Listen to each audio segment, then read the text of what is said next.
Hey guys, I am Kyle, and in today's video I'm going to show you how to add a product on Google Merchant Center for shopping ads. So let's get started. So here we are in Google Merchant Center, and it is merchants.google.com, and then you would need to log in using your Google account, and then you would be right here. So from here you want to click here on the product section. So from here you would be able to see all of your products right here, and as you can see I don't have one, so we're gonna add another product right here. So click on add products.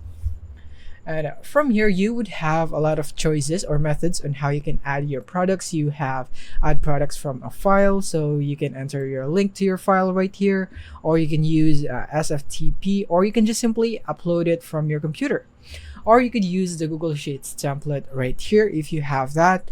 And then you can also manually add it, the details of your product. You can manually add it right here, or insert the details by using this option, or you could use API and then you can insert a name right here. But in this tutorial we'll be going in depth with this one, the manual one, because the other methods are fairly straightforward.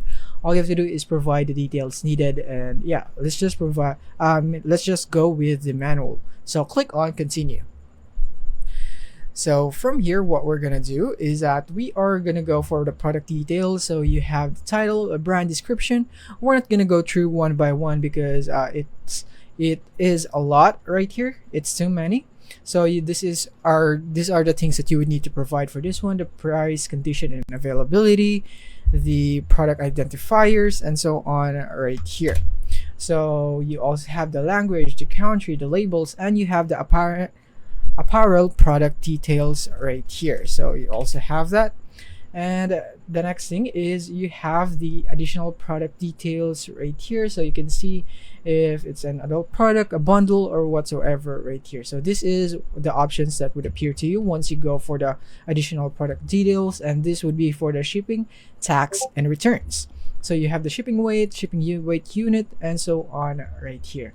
And you also have the additional product attributes in case that this is needed. So you can click on this one right here, and then you can choose an attribute right here. So yeah, if you know how this works, then you can just use this one right here.